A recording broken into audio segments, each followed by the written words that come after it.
नमस्कार सभी को। आज मैं उपस्थित हूँ प्रसिद्ध कथाकार मुंशी प्रेमचंद उपन्यास गबन और उसका पहला भाग लेकर। बरसात के दिन है, सावन का महीना। आकाश में सुनहरी घटाएं छाई हुई हैं। रह रह कर रिमझिम वर्षा होने लगती है। अभी तीसरा पहर है, पर ऐसा मालूम हो रहा है कि शाम हो गई। आमों के बाग में झूला पड़ा हुआ है, लड़कियां भी झूल रही हैं। कोई कजली गाने लगती है, कोई बारहमासा। इस ऋतु में महिलाओं की बाल स्मृतियाँ भी जाग उठती हैं। ये फुहारें मानो चिंताओं को हृदय से धो डालती हैं, मानो मुरझाए हुए मन को भी हरा कर देती हैं। सबके दिल उमंगों से भरे हुए हैं। धानी साड़ियों ने प्रकृति की हरियाली से नाता जोड़ा है। इसी समय एक बिसाती आकर झूले के पास खड़ा हो गया। उसे देखते ही झूला बंद हो गया। छोटी बड़ी सबों ने आकर उसे घेर लिया। बिसाती ने अपना संदूक खोला और चमकती दमकती चीज़ें निकाल कर दिखाने लगा। कच्चे मोतियों के गहने थे, कच्चे लेस और गोटे रंगीन मोजे, खूबसूरत गुड़ियाँ और गुड़ियों के गहने, बच्चों के लट्टू, झुनझुने। किसी ने कोई चीज़ ली, किसी ने कोई चीज़। एक बड़ी बड़ी आँखों वाली बालिका ने यह चीज़ पसंद की, जो उन चमकती हुई चीज़ों में सबसे सुंदर थी। वह फिरोजी रंग का एक चंद्रहार था। माँ से बोली, अम्मा, मैं ये हार लूँगी। माँ ने बिसाती से पूछा, बाबा, ये हार कितने का है? बिसाती ने हार को रूमाल से पोंछते हुए कहा, खरीद तो 20 आने की है मालकिन, जो चाहें दे दें। माता ने कहा, ये तो बड़ा महंगा है, 4 दिन में इसकी चमक दमक जाती रहेगी। बिसाती ने मार्मिक भाव से सिर हिलाकर कहा, बहू जी, 4 दिन में तो बिटिया को असली चंद्रहार मिल जाएगा। माता के हृदय पर इन सहृदयता से भरे शब्दों ने चोट की। हार ले लिया गया। बालिका के आनंद की सीमा न थी। शायद हीरों के हार से भी उसे इतना आनंद न होता। उसे पहनकर वह सारे गांव में नाचती फिरी। उसके पास जो बाल संपत्ति थी, उसमें सबसे मूल्यवान, सबसे प्रिय यही बिल्लौर का हार था। लड़की का नाम जालपा था, माता का मानकी। बाहर दीनदयाल प्रयाग के एक छोटे से गांव में रहते थे। वे किसान न थे, पर खेती करते थे। जमींदार न थे, पर जमींदारी करते थे। होनहार न थे, पर थानेदारी करते थे। वह थे जमींदार के मुख्तार। गांव पर उन्हीं की धाक थी। उनके पास 4 चपरासी थे, 1 घोड़ा, कई गाय भैंसें। वेतन कुल 5 रुपये पाते थे, जो उनके तंबाकू के खर्च को भी काफ़ी नहीं था। उनकी आय के और कौन से मार्ग हैं, कौन जानता। जालपा उन्हीं की लड़की थी। पहले उसके 3 भाई और थे, पर इस समय वह अकेली है।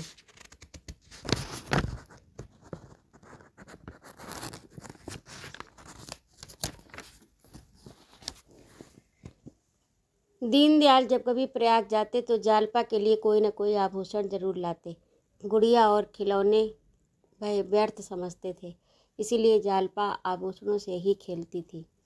यही उसके खिलौने थे।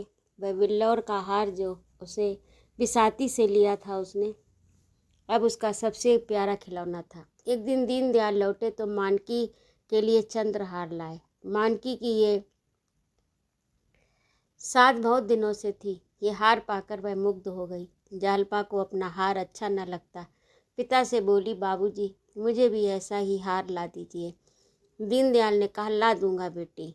कब ला दीजिएगा? बहुत जल्द। बाप के शब्दों से जालपा का मन न भरा। उसने माता से आकर कहा, अम्मा जी, मुझे भी अपना जैसा हार बनवा दो। माँ, वह तो बहुत रुपयों में बनेगा बेटी। जालपा, तुमने अपने लिए बनवाया है, मेरे लिए क्यों नहीं बनवाती? माँ ने मुस्कुराकर कहा, तेरा ससुराल से आएगा। जालपा लजाकर भाग गई, पर यह शब्द उसके हृदय में अंकित हो गए। ससुराल उसके लिए अब उतनी भयंकर न थी। ससुराल से चंद्रहार आएगा। वहाँ के लोग उसे माता पिता से अधिक प्यार देंगे। तभी तो जो चीज़ ये लोग नहीं बनवा सकते, वह वहाँ से आएगी। लेकिन ससुराल से ना आए तो उसके सामने 3 लड़कियों के विवाह हो चुके थे। किसी की ससुराल से चंद्रहार ना आया था। कहीं उसकी ससुराल से भी ना आया तो उसने सोचा, तो क्या माता जी मुझे अपना हार दे देंगी? अवश्य दे देंगी।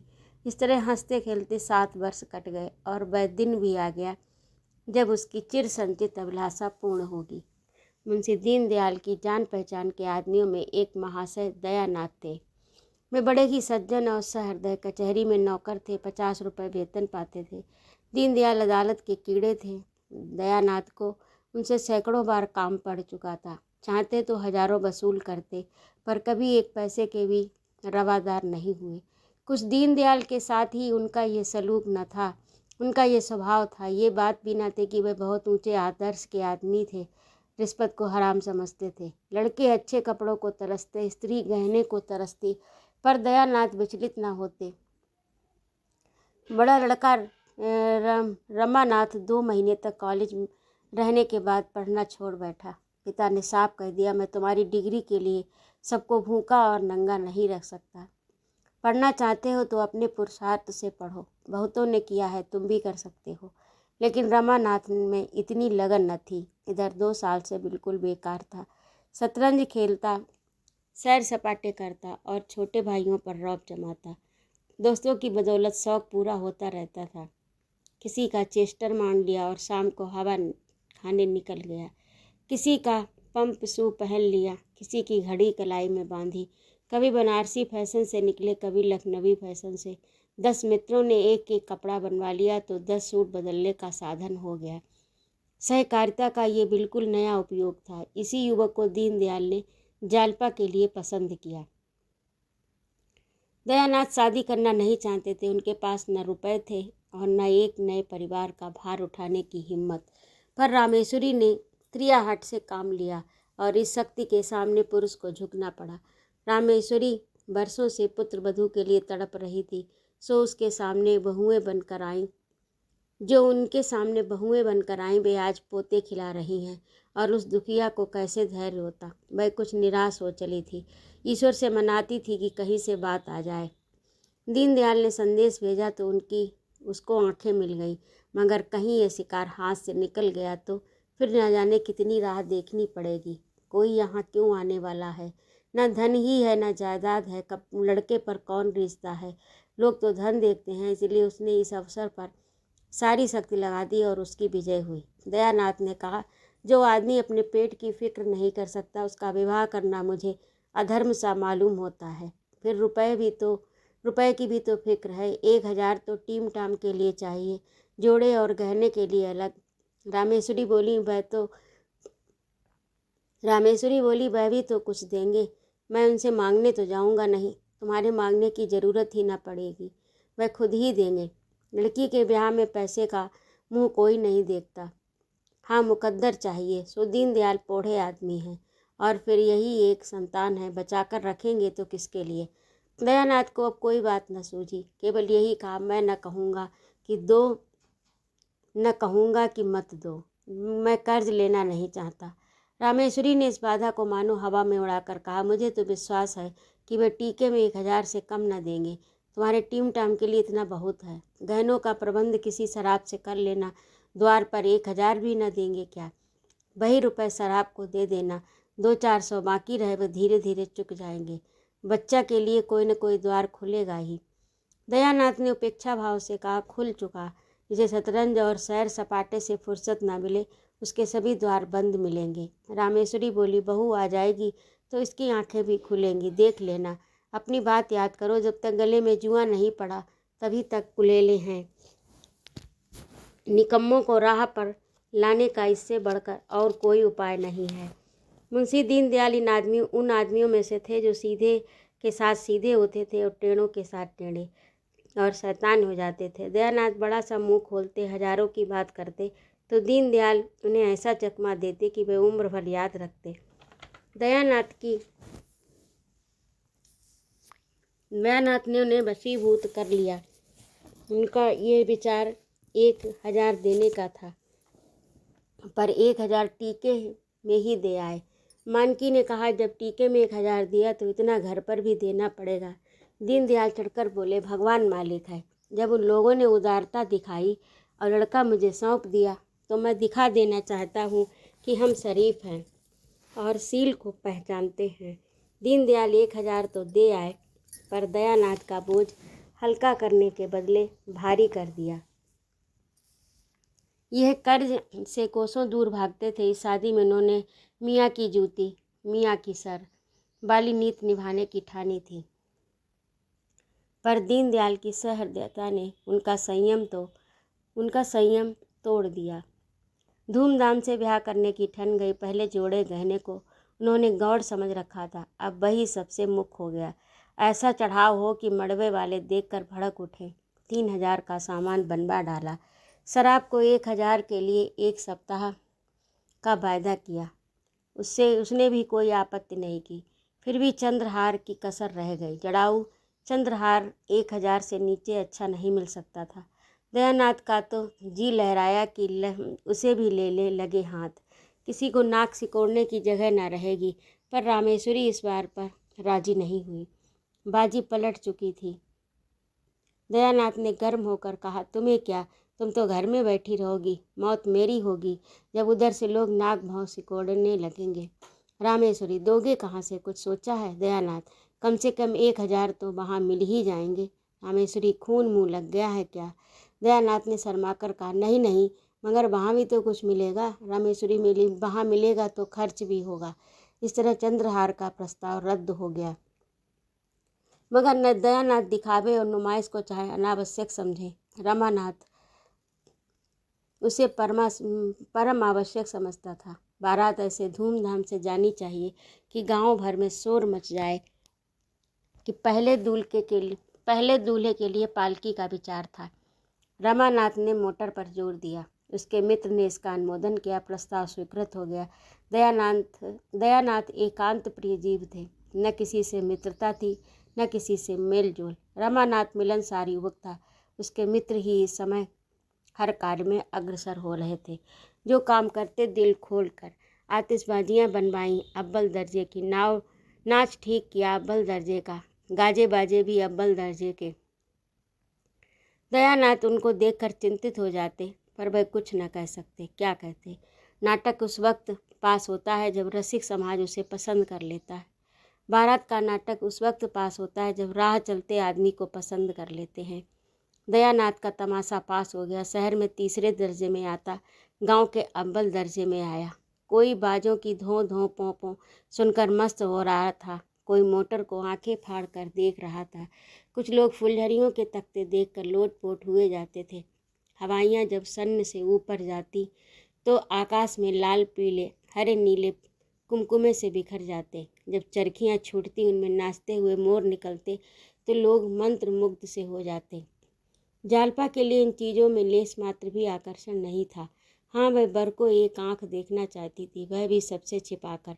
द्वार 4 के समय उसकी सखियाँ उसे छत पर खींच ले गईं। उसने रमानाथ को देखा। उसका सारा विराग, सारी उदासीनता मानो छू मंतर हो गई। मुंह पर हर्ष की लालिमा छा गई। चढ़ाव ज्यों ही पहुंचा, घर में हलचल मच गई। स्त्री पुरुष बूढ़े जवान सब चढ़ाव देखने के लिए उत्सुक हो उठे। ज्यों ही किश्तियाँ मंडप में पहुंची, लोग सब काम छोड़कर दौड़े। आपस में धक्कम धक्का होने लगा। मानकी प्यास से बेहाल हो रही थी, कंठ सूखा जा रहा था। चढ़ाव आते ही प्यास भाग गई। दीनदयाल मारे भूख प्यास के निर्जीव से पड़े थे। ये समाचार सुनते ही सचेत होकर दौड़े। मानकी एक एक चीज़ को निकाल निकाल कर देखने दिखाने लगी। वहाँ सभी इसी कला के विशेषज्ञ थे। मर्दों ने गहने बनवाए थे, औरतों ने पहने थे। सभी आलोचना करने लगे, चूहा दंती कितनी सुंदर है, कोई 10 तोले की होगी, वहाँ 12.5 तोले से रत्ती भर भी कम न निकलेगी। अगर कम निकल जाए तो कुल हार जाऊं। यहाँ शेर दहाँ देखो, क्या हाथ की सफाई है। कंगन तो देखो, बिल्कुल पक्की जुड़ाई है। चीज़ तो ये गुलूबंद है, कितने खूबसूरत फूल हैं। इसी तरह एक एक चीज़ की आलोचना होती रही। सहसा किसी ने कहा, चंद्रहार नहीं आया क्या? मानकी ने रोनी सूरत बनाकर कहा, नहीं, चंद्रहार नहीं आया। एक महिला बोली, अरे चंद्रहार नहीं आया। दीनदयाल ने गंभीर भाव से कहा, और सभी चीज़ें तो हैं, एक चंद्रहार ही तो नहीं है। उसी महिला ने मुंह बनाकर कहा, चंद्रहार की बात और है। मानकी ने चढ़ाव को सामने से हटाकर कहा, बेचारी के भाग्य में चंद्रहार लिखा ही नहीं। इस गोलाकार जमघट के पीछे अंधेरे में आशा और आकांक्षा की मूर्ति सी जालपा भी खड़ी थी, और सब गहनों के नाम कान में आते थे, चंद्रहार का नाम ना आता था। उसकी छाती धक धक कर रही थी। चंद्रहार नहीं है क्या? शायद वह लालसा जो आज 7 वर्ष से उसके हृदय में अंकुरित हुई थी, सो इस समय पूर्ण और पल्लव से लदी खड़ी थी। उस पर वज्रपात सा हो गया। आज ही के दिन तो उसकी समस्त आशाएं अवलंबित थी। दुर्दैव ने आज वह अवलंबन भी छीन लिया।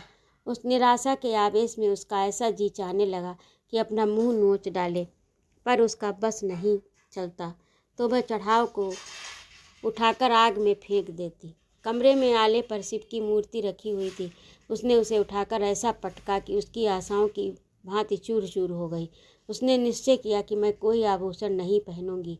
वह इसी क्रोध में भरी बैठी थी। उसकी सखियां आकर खड़ी हो गईं। उन्होंने समझाया जालपा को अभी चढ़ाव की खबर नहीं है। जालपा ने उन्हें देखते ही आंखें पोंछ ली और मुस्कुराने लगी। राधा मुस्कुराकर बोली, जालपा तूने बड़ी तपस्या की है, ऐसा चढ़ाव मैंने आज तक नहीं देखा।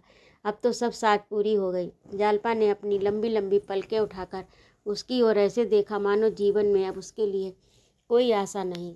हाँ बहन, सब पूरी हो गई। इन शब्दों में कितनी अपार मर्मांतक वेदना भरी हुई थी, इसका अनुमान तीनों युवतियों में कोई नहीं कर सकी। बासंती ने कहा, जी चाहता है कारीगर के हाथ चूम लूं। शहजादी बोली, चढ़ाव ऐसा ही होना चाहिए कि देखने वाले भड़क उठें। बासंती ने मुंह फेर कर कहा, आज ऐसा ही होगा। राधा, और तो सब कुछ है, केवल चंद्रहार नहीं है। शहजादी, एक चंद्रहार के ना होने से क्या होता है बहन, उसकी जगह गुलूबंद तो है। जालपा ने वक्रोक्ति के भाव से कहा, हाँ देह में एक आँख न होने से क्या है, और सब अंग तो हैं। आँखें हुई तो क्या, ना हुई तो क्या। राधा और बासंती अपनी हंसी न रोक सकी। हाँ, शहजादी को हंसी न आई। वह आभूषण लालसा उसके लिए हंसने की बात नहीं, रोने की बात थी। कृत्रिम सहानुभूति दिखाती हुई बोली, सब न जाने कहाँ के कंगली हैं, और सब चीज़ें जो लाए तो चंद्रहार क्यों नहीं लाए, जो सब गहनों का राजा है। राधा, तो क्या जानती हो जालपा को चंद्रहार न बनेगा? शहजादी, बनेगा तब बनेगा, इस अवसर पर तो नहीं बना। 10-5 की चीज़ तो है नहीं कि जब चाह बनवा लिया। सैकड़ों का खर्च है। जालपा का भग्न हृदय शहजादी की इन बातों से मानो जी उठा। रुंधे कंठ से बोली, ये तो मैं सोचती हूँ बहन, जब आज न मिला तो फिर क्या मिलेगा। शहजादी, नहीं, ये बात नहीं। जल्लो, आग्रह करके सब कुछ हो सकता है। सास ससुर को बार बार याद दिलाती रहना, बहनोई जी से 4 दिन रूठे रहने से भी बहुत कुछ काम निकल सकता है। बस यही समझ लो कि घर वाले चैन न लेने पाएँ। ये बात हरदम उनके ध्यान में रहे। उन्हें ये मालूम हो जाए कि बिना चंद्रहार बनवाए कुशल नहीं। राधा ने हंसी रोकते हुए कहा, इससे न बने तो तुम्हें बुला लें। क्यों? शहजादी, हाँ खूब याद आई। क्यों जल्लो, तेरी अम्मा जी के पास बड़ा चंद्रहार अच्छा है, तुझे नहीं देंगी? जालपा ने एक लंबी सांस लेकर कहा, क्या कहूँ बहन। शहजादी, एक बार कहकर देखो तो, अब कौन पहनने ओढ़ने के दिन बैठे हैं। जालपा, मुझसे तो ना कहा जाएगा। शहजादी, मैं कह दूंगी। जालपा, नहीं नहीं, तुम्हारे हाथ जोड़ती हूँ, मैं जरा उनके मातृ स्नेह की परीक्षा लेना चाहती हूँ। बासंती ने शहजादी का हाथ पकड़कर कहा, अब उठेगी भी, यहाँ सारी रात उपदेश ही देती रहेगी। शहजादी उठी, पर जालपा रास्ता रोककर खड़ी हो गई और बोली, नहीं, अभी बैठो बहन, तुम्हारे पैर पड़ती हूँ। शहजादी, जब ये दोनों चुड़ैलें बैठने तो दें, तब तो बैठूं। मैं तुम्हें गुर सिखाती हूँ और ये दोनों मुझ पर झल्लाती हैं। इतने में मानकी ने आकर कहा, तुम तीनों यहाँ बैठकर क्या कर रही हो? चलो, वहाँ लोग खाना खा रहे हैं, चलो वहाँ लोग खाने आ रहे हैं। तीनों युवतियाँ चली गईं। जालपा माँ के गले में चंद्रहार की शोभा देखकर मन ही मन सोचने लगी, गहनों से इनका अब तक जी नहीं भरा। महाशय दयानाथ जितनी उमंगों से ब्याह करने आए थे, उतना ही हतोत्साहित होकर लौटे। दीनदयाल ने खूब दिया, लेकिन वहाँ से जो कुछ मिला वह सब नाच तमाशे नेक चार में खर्च हो गया। बार बार अपनी भूल पर पछताते, क्यों दिखावे और तमाशे में इतने रुपए खर्च किए, इनकी ज़रूरत ही क्या थी। ज़्यादा से ज़्यादा लोग यही कहते, महाशय बड़े कृपण थे, इतना सुन लेने में क्या हानि थी। मैंने गांव वालों को तमाशा दिखाने का ठीका तो नहीं लिया था, और जब सब तगाजे को 10-5 दिन टल भी सकते थे, पर शराब किसी तरह नहीं टलेगा। शादी के 7वें दिन उसे 1000 रुपये देने का वायदा था। 7वें दिन सराफ आया, मगर यहाँ रुपए कहाँ थे। दयानाथ ने लल्लू चप्पो की आदत न थी, किस्त बांधकर सब रुपए 6 महीने में अदा करने का वादा किया। फिर 3 महीने पर आए, मगर शराब भी एक घुटा हुआ आदमी था। उसी वक्त टला जब दयानाथ ने तीसरे दिन बाकी रकम की चीज़ें लौटा देने का वादा किया, और यह भी उसकी सज्जनता थी कि वह तीसरा दिन भी आ गया। अब दयानाथ को अपनी लाज रखने का कोई उपाय नहीं सूझता था। कोई चलता हुआ आदमी शायद इतना व्यग्र न होता, हीले हवाले करके महाजन को महीनों टालता रहता, लेकिन दयानाथ इस मामले में अनाड़ी थे। रामेश्वरी ने आकर कहा, भोजन कब से ठंडा हो रहा है। दयानाथ ने इस तरह गर्दन उठाई मानो सिर पर सैकड़ों मन का बोझ लदा हुआ है। बोले, तुम खा लो, मुझे भूख नहीं है। रामेश्वरी, भूख क्यों नहीं है, रात को भी तो कुछ नहीं खाया था। इस तरह दाना पानी छोड़ देने से महाजन के रुपए थोड़े ही अदा हो जाएंगे। दयानाथ, मैं सोचता हूँ कि उसे आज क्या जवाब दूँ। मैं तो विवाह करके बुरा फंस गया। बहू कुछ गहने लौटा तो देगी। रामेश्वरी, बहू का हाल तो सुन चुके, फिर भी उससे आशा रखते हो। उसकी टेक है कि जब तक चंद्रहार नहीं बनेगा वह कोई गहना ही नहीं पहनेगी। सारे गहने संदूक में बंद कर रखे हैं, बस वही एक बिल्लौरी हार गले में डाले हुए है। कितना बार बुरा मालूम होता है कि कल की आई बहू उससे गहने छीन लिए जाएं। दयानाथ ने चिढ़कर कहा, तुम तो जले पर नमक छिड़कती हो। बुरा मालूम होता है तो लाओ 1000 निकल कर दे दो, मैं महाजन को दे आऊँ, मेरी भी समस्या का हल हो जाए। रामेश्वरी, बेटे का ब्याह किया है, ठट्ठा नहीं है। शादी ब्याह में सभी कर्ज लेते हैं, तुमने कोई नई बात की है। खाने पहनने के लिए कौन सा कर्ज लिया है। अगर तुम चाहो तो 6 महीने में सब रुपए चुका सकते हो। दयानाथ ने त्योरी चढ़ाकर कहा, तो बात जिंदगी भर नहीं कि वह अब आखिरी वक्त नहीं कर सकता। बहू से साफ साफ कह दो कि उससे पर्दा रखने की ज़रूरत ही क्या है। और पर्दा रह ही के कई दिन सकता है। बस 3-4 चीज़ें लौटा दे तो काम बन जाए। तुम उससे एक बार कहो तो। रामेश्वरी झुंझलाकर बोली, उससे तुम ही कहो, मुझसे न कहा जाएगा। सहसा रमानाथ टेनिस रैकेट लेकर बाहर आया। सफ़ेद टेनिस शर्ट था, सफ़ेद पतलून, कनवस का जूता। गोरे रंग और सुंदर मुखाकृति पर इस पहनावे ने रईसों की शान पैदा कर दी थी। रूमाल में बेले के गजरे लिए हुए था, उसकी सुगंध उड़ रही थी। माता पिता से आंखें बचाकर वह जीने पर जाना चाहता था। रामेश्वरी ने टोका, इससे क्यों नहीं सलाह लेता। रमा से, तुमने नाच तमाशे में 1200-1300 रुपये उड़ा दिए, बतलाओ शराब को क्या जवाब दिया जाए। बड़ी मुश्किलों से कुछ गहने लौटाने पर राजी हुआ, मगर बहू से गहने मांगे कौन। यह सब तुम्हारी ही करतूत है। रमानाथ ने इस आक्षेप को अपने ऊपर से हटाते हुए कहा, मैंने क्या खर्च किया, जो कुछ किया बाबूजी ने किया। रमानाथ के कथन में बहुत कुछ सत्य था। यदि दयानाथ की इच्छा न होती तो रमानाथ क्या कर सकता था। बोले, मैं तुम्हें इल्ज़ाम नहीं लगाता भाई, किया तो मैंने ही, मगर वह अब ये बला तो किसी तरह से सिर से टालनी ही चाहिए। उसे क्या जवाब दिया जाएगा। मेरी समझ में तो यही एक उपाय है कि उतने रुपए के गहने उसे लौटा दिए जाएं। तुम्हारी क्या सलाह है। रमानाथ ने शर्माते हुए कहा, इस विषय में मैं क्या सलाह दे सकता हूँ, मगर मैं इतना कह सकता हूँ कि वह इस प्रस्ताव को खुशी से मंजूर न करेगी। अम्मा तो जानती हैं कि चढ़ावे में चंद्रहार न जाने से उसे कितना बुरा लगा। प्रण कर लिया है, जब तक चंद्रहार न बन पाएगा कोई गहना नहीं पहनूंगी। रामेश्वरी ने अपने पक्ष का समर्थन होते देख खुश होकर कहा, यही तो मैं इनसे कह रही हूँ। रमानाथ, रोना धोना मच जाएगा और इसके साथ ही घर का पर्दा भी खुल जाएगा। दयानाथ ने माता सिकोड़ कर कहा, उससे पर्दा रखने की ज़रूरत ही क्या है। अपनी यथार्थ स्थिति को वह जितनी जल्दी समझ ले उतना ही अच्छा है। रमानाथ ने जवानों के स्वभाव के अनुसार जालपा से खूब जीत उड़ाई थी, खूब बढ़ चढ़ कर बातें की थी। जमींदार है, उससे कई हजार का नफ़ा है, बैंक में उनका सूद आता है। जालपा से अब अगर गहने की बात कही तो रमानाथ को वह पूरा लवाड़िया समझेगी। बोला, पर्दा तो एक दिन खुल ही जाएगा, पर इतनी जल्दी खोल देने का नतीजा ये होगा कि वह हमें नीच समझने लगेगी। शायद अपने घर वालों को लिख भेजे, चारों तरफ बदनामी होगी। दयानाथ, हमने तो दीनदयाल से ये कभी नहीं कहा था कि हम लखपति हैं। रमा, तो आपने यही कब कहा था कि हम उधार गहने लाए हैं और 2-4 दिन में लौटा देंगे। दयानाथ, तो फिर किसी दूसरे बहाने से मांगना पड़ेगा, बिना मांगे काम नहीं चल सकता। कल या तो रुपए देने पड़ेंगे या गहने लौटाने पड़ेंगे। अगर उन गहनों के बदले मुलम्मे के गहने दे दिए जाएं, मगर तुरंत ही उन्हें ज्ञात हो गया कि ये लचर बात है। खुद ही उसका विरोध करते हुए कहा, हाँ, बात को जब मुलम्मा उड़ जाएगा तो फिर लज्जित होना पड़ेगा। अकल कुछ काम नहीं करती। मुझे तो यही सूझता है कि ये सारी स्थिति उसे समझा क्यों न दी जाए। संभव था ऐसा, जैसा दयानाथ का विचार था, जालपा रो धोकर शांत हो जाएगी, पर रमा की इसमें किरकिरी होती थी। फिर वह मुंह न दिखा सकेगा। जब वह उसे कहेगी तुम्हारी जमींदारी क्या हो गई, बैंक के रुपए क्या हुए, तो वह उसे क्या जवाब देगा। विरक्त भाव से बोला, इसमें बेइज्जती के सिवा और कुछ नहीं होगा। आप क्या शराब को 2-4 महीने में टाल नहीं सकते? आप देना चाहें तो इतने दिनों में 1000-1200 बड़ी आसानी से दे सकते थे। दयानाथ ने पूछा, कैसे? रमा, उसी तरह जैसे आपके और भाई करते हैं। दयानाथ, मैं मुझसे नहीं हो सकता। तीनों कुछ देर तक मौन बैठे रहे। दयानाथ ने अपना फैसला सुना दिया।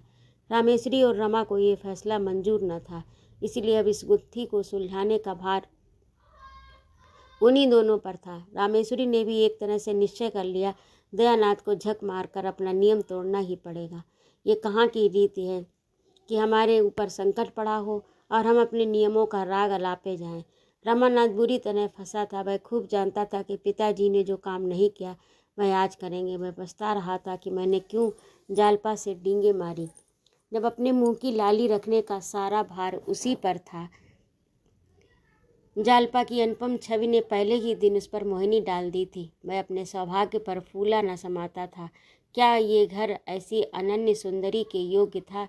जालपा के पिता 500 रुपये के नौकर थे, पर जालपा ने अपने घर में झाड़ू न लगाई थी, कभी अपनी धोती न छाँटी थी, अपना बिछावन न बिछाया था, यहाँ तक कि अपनी धोती की खोंच भी न सिली थी।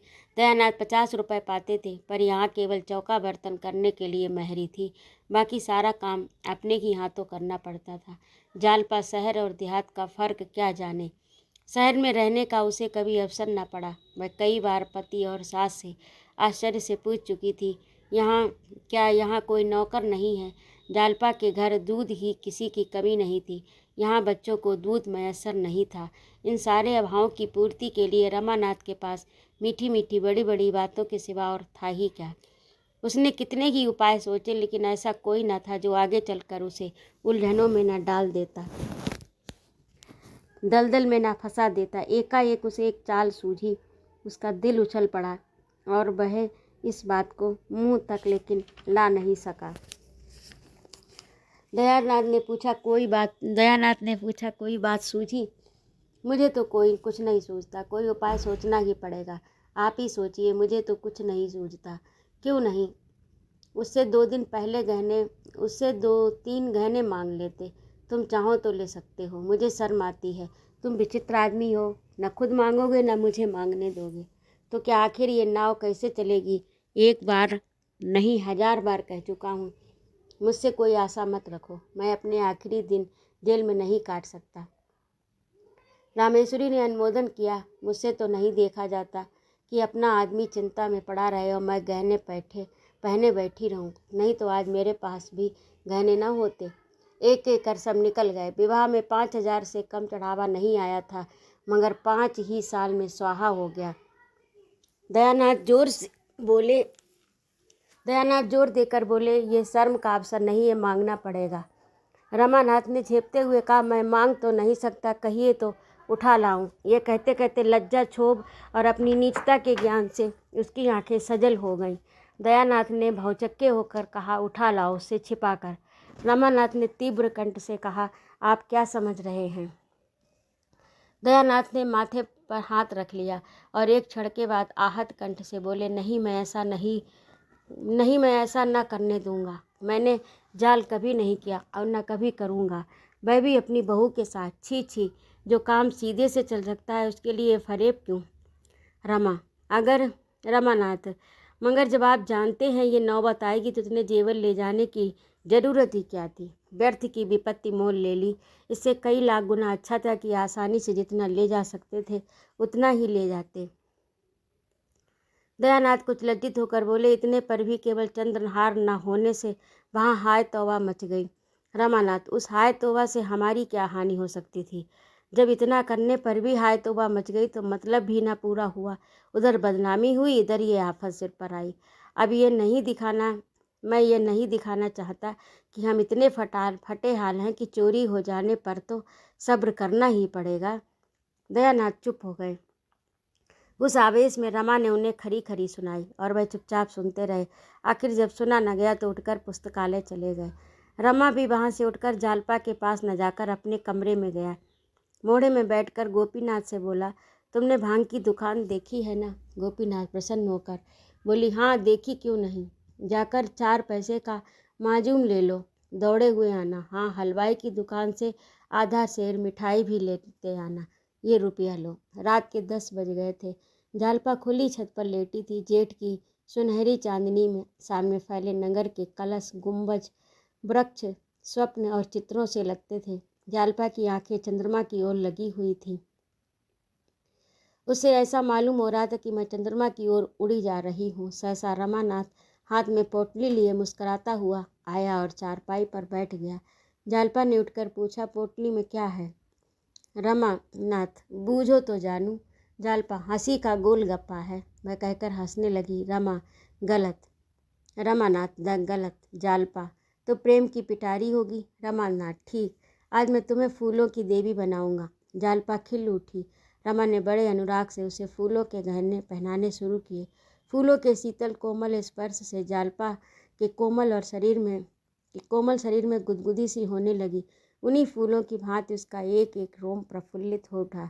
रमा को इस समय अपने कपट व्यवहार पर बड़ी ग्लानि हो रही थी। जालपा ने प्रेमोल्लसित नेत्रों से उसकी ओर देखा तो उसने मुंह फेर लिया।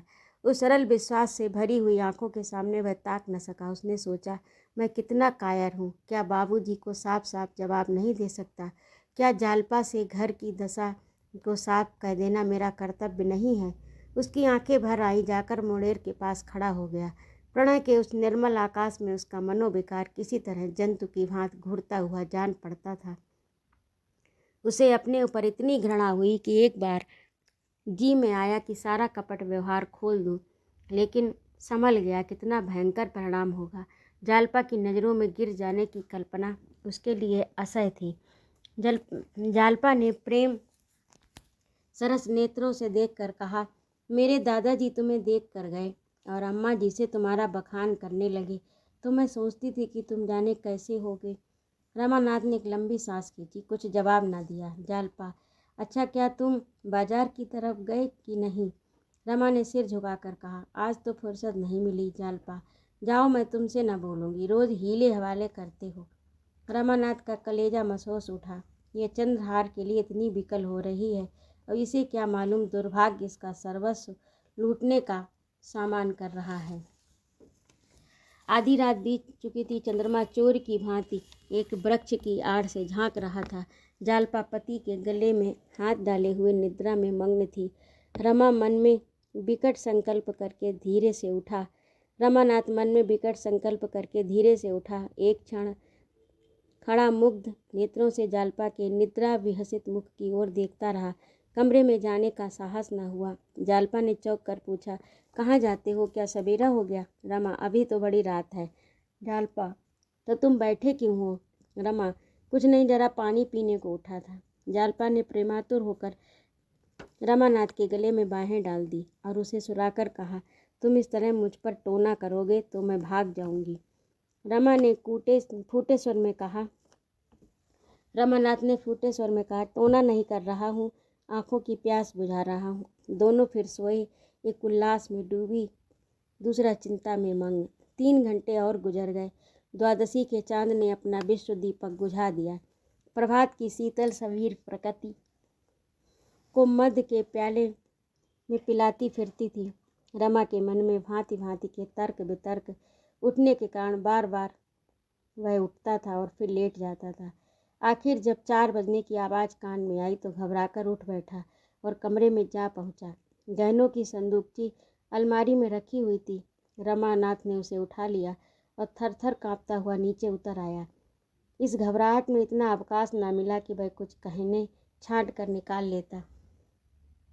दयानाथ नीचे बरामदे में सो रहे थे। रमा ने उन्हें धीरे से जगाया। रमानाथ ने उन्हें धीरे से जगाया। उन्होंने हकचका होकर पूछा, कौन? रमा ने ओंठ पर उंगली रखकर कहा, मैं ये संदूकची लाया हूँ।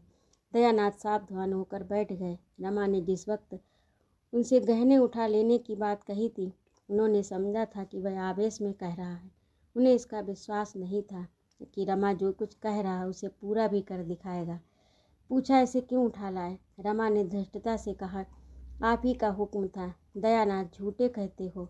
रमा, तो फिर मैं क्या रखाऊं? रमानाथ के इस प्रश्न ने दयानाथ को संकट में डाल दिया। झेपते हुए बोले, अब क्या रखाओगे? कहीं देख ले तो गजब ही हो जाएगा। वही काम करो जिसमें जगहसाई ना हो। खड़े क्या हो, संदूकची मेरे बड़े संदूक में रखाओ। बरामदा में पीछे दयानाथ का कमरा था, उसमें एक देवदार का पुराना संदूक रखा था। रमानाथ ने संदूकची उसके अंदर रख दी। बड़ी फुर्ती से ऊपर चला गया। छत पर पहुंचकर उसने आहट ली। जालपा पिछले पहर की सुखद निद्रा में थी। रमा जी हुई चारपाई पर लेटा जालपा चौंक पड़ी। उसने उससे लिपट गई। रमा ने पूछा, क्या तुम चौंक पड़ी थी? जालपा ने इधर उधर प्रच्छन्न नेत्रों से ताक कर कहा, कुछ नहीं, एक स्वप्न देख रही थी। तुम बैठे क्यों हो? कितनी रात है अभी? रमा ने लेटते हुए कहा, सवेरा हो रहा है। क्या स्वप्न देखती थी? जालपा, जैसे कोई चोर मेरे गहनों की संदूकची उठाए लिए जाता हो। रमानाथ का हृदय इतने जोर से धक धक करने लगा मानो उस पर हथौड़े पड़ रहे हों। खून सर्द हो गया, परंतु संदेह हुआ, कहीं इसने मुझे देख तो नहीं लिया। वह जोर से चिल्ला पड़ा, चोर चोर। नीचे बरामदे में दयानाथ भी चिल्ला पड़े, चोर चोर। जालपा घबराकर उठी, दौड़ी हुई कमरे में गई, झटके से अलमारी खोली। संदूकची वहाँ न थी। वह मूर्छित होकर गिर पड़ी। सवेरा होते ही दयानाथ गहने लेकर शराब के पास पहुँचे। हिसाब होने लगा। शराब के 1500 आते थे, मगर वह केवल 1500 के गहने लेकर संतुष्ट न हुआ। बिके हुए गहने को वह बट्टे पर ही ले सकता था। जाकड़ पर दिए होते तो दूसरी बात थी। उसने कुछ ऐसी व्यापारिक सिद्धांत की बातें की, दयानाथ को कुछ शिकंजे में कसा कि बेचारे को हाँ हाँ करने के सिवाय कुछ न सूझा। दफ्तर का बाबू चतुर दुकानदार से पेश आता। 1500 में 2500 रुपये के गहने भी चले गए, ऊपर से 50 बाकी रह गए। इस बात पर पिता पुत्र में कई दिन खूब वाद विवाद हुआ, मगर इस चोरी का हाल गुप्त रखा गया। पुलिस को खबर हो जाती तो भंडा फूट जाने का भय था। जालपा से यही कहा गया, माल तो मिलेगा नहीं, व्यर्थ और झंझट ही होगा। जालपा को गहनों से जितना प्रेम था उतना कदाचित संसार की किसी और वस्तु से नहीं था। उसमें आश्चर्य की कौन सी बात थी? जब वह 3 वर्ष की अबोध बालिका थी, उस वक्त उसके लिए सोने के चूड़े बनवाए गए थे। दादी जब उसे गोद में खिलाने लगती तो गहनों की चर्चा करती। तेरा दूल्हा तेरे लिए सुंदर सुंदर गहने लाएगा, ठुमुक ठुमुक कर चलेगी मेरी लाड़ो। जरा और बड़ी हुई तो बड़ी बूढ़ियों में बैठकर गहने की बातें सुनने लगी। महिलाओं के उस छोटे से संसार में इसके सिवा और कोई चर्चा नहीं थी। किसने कौन गहने बनवाए, कितने दाम लगे, ठोस हैं या पोले हैं, जड़ाऊ हैं या सादा हैं, किस लड़की के विवाह में कितने आए, इन्हीं महत्वपूर्ण विषयों पर नित्य टीका टिप्पणी होती रहती थी। इस आभूषण मंडित संसार में पली हुई जालपा का यह आभूषण प्रेम स्वाभाविक ही था। महीने भर से ऊपर को हो गया, उसकी दशा ज्यों की त्यों है। न कुछ खाती है, न पीती है, किसी से न हंसती है, न बोलती है। खाट पर पड़ी हुई शून्य नेत्रों से शून्य आकाश की ओर ताकती है। सारा घर समझाकर हार गया, पड़ोसने समझाकर हार गई, दीनदयाल आकर समझा गए, पर जालपा ने रोक सैया न छोड़ी। उसे अब घर में किसी पर विश्वास नहीं था, यहाँ तक कि रमा नाथ से भी उदासीन रहती। वह समझती है सारा घर मेरी उपेक्षा कर रहा है। जब इनके पास इतना धन है तो फिर मेरे गहने ये लोग क्यों नहीं बनवाते। जालपा को सबसे अधिक क्रोध रमानाथ पर था। अगर वह अपने माता पिता से जोर देकर कहे तो ऐसी कोई बात नहीं है कि उसका गहना ना बने। उनके मुंह में तो दही जमा है। मुझसे प्रेम होता तो इस तरह निश्चिंत न बैठे रहते। वह रमानाथ से खिंची खिंची रहती। कभी वह कुछ पूछता तो 4 जली सुना देती। बेचारा अपना मुंह लेकर रह जाता। गरीब अपनी हुई लगाई आग में जल जाता है। अगर वह जानता कि उन डींगों का ये फल होगा तो जवान पर मुहर लगा लेता। कहाँ सुबह से शाम तक हंसी कह कहे सैर सपाटे में कटते थे, कहाँ अब नौकरी की तलाश में ठोकरें खाता फिरता है। बार बार अपने माता पिता पर क्रोध आता है, ये चाहते हुए 2-4 महीने में सब रुपए अदा हो जाते, मगर इन्हें क्या फिक्र, मैं चाहे मर जाऊं, ये अपनी टेक नहीं छोड़ेंगे। जालपा का मुरझाया हुआ चेहरा देखकर उसके मुंह से ठंडी आह निकल जाती। वह सुखद प्रेम स्वप्न इतनी जल्दी भंग हो गया, क्या वे दिन फिर कभी नहीं लौटेंगे? 3,000 के गहने कैसे बनेंगे? अगर नौकर भी हुआ तो ऐसा कौन सा बड़ा काम मिल जाएगा? 3,000 शायद 3 जन्म में भी जमा नहीं हो सकेंगे। वह ऐसा कोई उपाय सोच रहा था जिससे जल्द से जल्द अतुल संपत्ति का स्वामी हो जाए। कहीं उसके नाम कोई लॉटरी निकल जाए, फिर तो आभूषणों से वह मढ़ देता। सबसे पहले चंद्रहार बनवाता, हीरे जड़े होते जिसमें। अगर इस वक्त उसे जाली नोट बनाना आ जाता तो वह अवश्य बनाकर काम चला लेता। एक दिन वह शाम तक नौकरी की तलाश में मारा मेरा फिरता रहा। शतरंज के बदौलत उसका कितने ही अच्छे अच्छे आदमियों से परिचय था, लेकिन ये संकोच के कारण किंतु वह संकोच और डर के कारण किसी से अपनी मना स्थिति प्रकट नहीं कर सकता था। वह भी जानता था कि ये सम्मान उसी वक्त तक है जब तक वह किसी के सामने मदद के लिए हाथ नहीं फैलाता, किसी से अपनी मनोव्यथा नहीं कहता। मनोव्यथा सांस की भांति अंदर घुटकर असह्य हो जाती है। घर में आकर मुंह लटकाए बैठ गया। रामेश्वरी ने पानी लाकर रख दिया। पूछा, आज दिन भर कहाँ रहे? हाथ मुंह धो लो। रमानाथ ने लोटा उठाया। जालपा ने आकर उग्र भाव से कहा, मुझे मेरे घर पहुंचा दो इसी वक्त। रमानाथ ने लोटा रख दिया। उसकी ओर इस तरह ताकने लगा मानो उसकी बात समझ में ना आई हो। रामेश्वरी बोली, भला इस तरह कहीं बहू बेटियां विदा होती हैं? जालपा, मैं उन बहू बेटियों में नहीं हूँ। मेरा जिस वक्त जी चाहेगा मैं जाऊँगी, जिस वक्त जी चाहेगा आऊँगी। मुझे किसी का डर नहीं है। अब यहाँ कोई मेरी बात नहीं पूछता तो मैं भी किसी को अपना नहीं समझती। सारे दिन अनाथों की तरह पड़ी रहती हूँ, कोई झांकता तक नहीं। अब इस घर में क्षण भर नहीं रहूँगी। मुझे कोई भेजने जाएगा तो ठीक है, नहीं तो अकेले चली जाऊँगी। रमानाथ ने सावधान होकर कहा, आखिर बात क्या हुई? जालपा, बात कुछ नहीं हुई, अपना जी है, अब यहाँ रहना नहीं चाहती। रमानाथ, भला इस तरह जाओगी तो तुम्हारे घर वाले क्या कहेंगे? तो ये था गबन का आज पहला भाग। आप लोगों को कैसा लगा कमेंट करके अवश्य बताइएगा, और यदि आपको मेरा कहानी सुंदर लगता हो तो कृपया मेरे चैनल को सब्सक्राइब भी कीजिएगा। सुनने के लिए बहुत बहुत धन्यवाद।